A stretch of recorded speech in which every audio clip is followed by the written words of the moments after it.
화력발전소 연료인 LNG 부족으로 전기요금 폭탄 맞은 일본 민영화 현주소.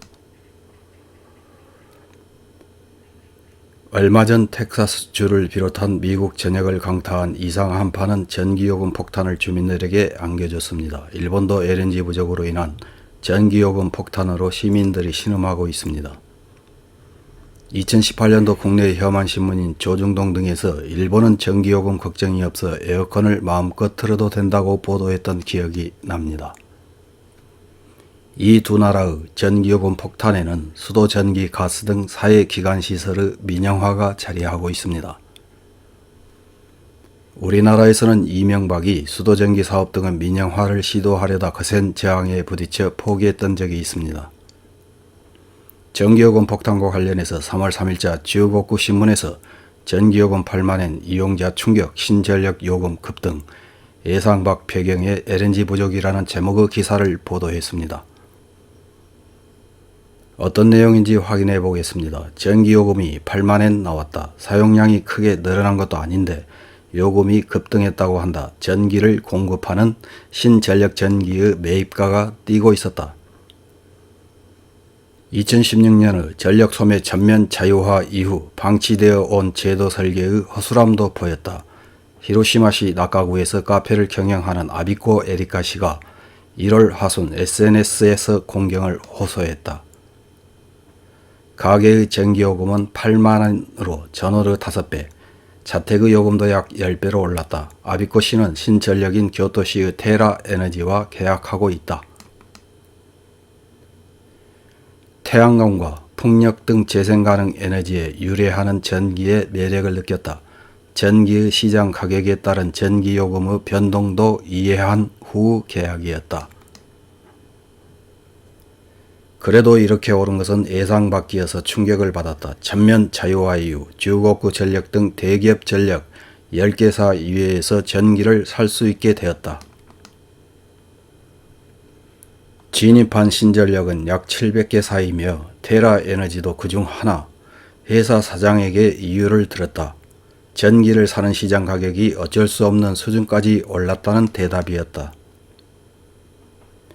신전력은 자기 부담의 전원을 갖지 않은 케이스가 많아 일본 도매전력거래소가 운영하는 시장 등에서 전기를 조달하고 있다. 이길 판매분의 전기 가격은 통상 1kWh당 10엔 정도.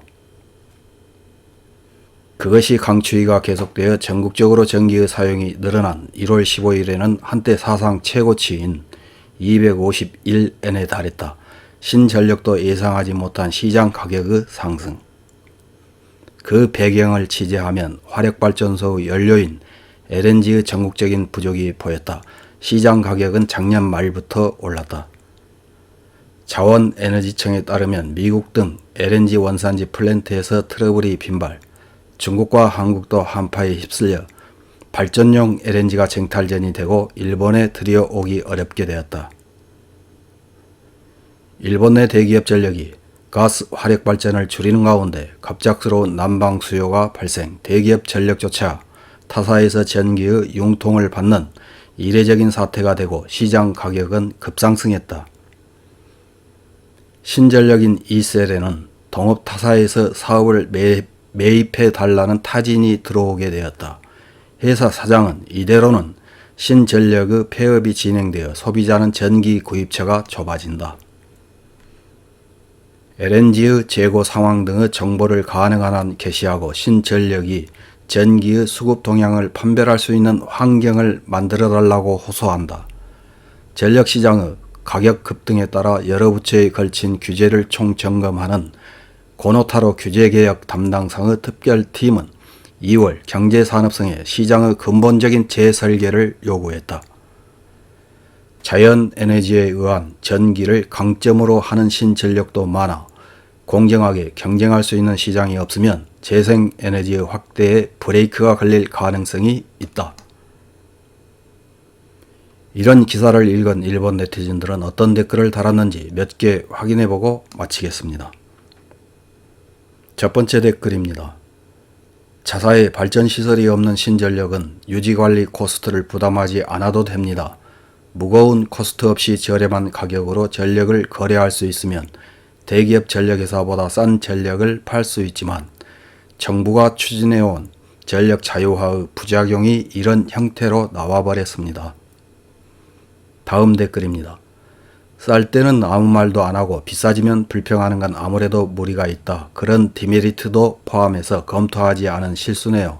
힘내세요. 신규 진입보다도 높은 때도 있지만 나는 도쿄전력에서 안정적인 가격으로 공급받고 싶습니다. 다음 댓글입니다. 텍사스 한파에서도 그리드 전기요금이 오른 기사가 있었지만 전기요금이 변동하는 것은 예상에도 포함하여 항상 리스크를 각오해야 한다. 평상시 가격이 싸기 때문에 계약하고 가격이 오른다고 불평한다면 언제든지 가격이 변하지 않는 전기를 사용하면 된다. 다음 댓글입니다. 이런 요금 시스템은 하하는 제로 N이지만 상하는 무한하지요. 평상시 일반적인 전기요금보다 얼마나 절약할 수 있을지 모르겠지만 한 번이라도 큰 청구가 오면 지금까지 절약할 수 있던 것이 순식간에 사라져버리지. 다음 댓글입니다. 규제 완화의 미명하에 안정적인 공급 의무를 지지 않는 신전력이 난립하고 공급 능력 확보와 송전망의 유지 보수는 여전히 지역전력회사의 부담. 이런 것은 사회가 망가진다. 대형 지역전력회사를 기득권자, 저항 세력으로 몰아붙이지 말자. 다음 댓글입니다. 신전력은 이런 일이 일어날 것이라고 생각하고 있었으므로 저는 절대로 계약하지 않았습니다. 자기 부담으로 발전할 수 없는 곳은 기본적으로 기존의 전력회사에서 매입하게 되므로 원래 팔 만큼의 잉여 전력이 없으면 가격이 급등한다고 생각했기 때문입니다. 다음 댓글입니다. 가장 큰 문제는 안전장치가 없었다고 하는 경제산업성의 제도 설계의 미스다. 도매전력 시장에서 이번과 같은 비정상적인 거래 가격이 급등이 있을 때 스톱하는 구조가 없고 경제산업성은 당황해서 1kWh당 200엔이라는 상한을 정했지만 때는 이미 늦었다. 상한 가격도 너무 높다. 이상입니다.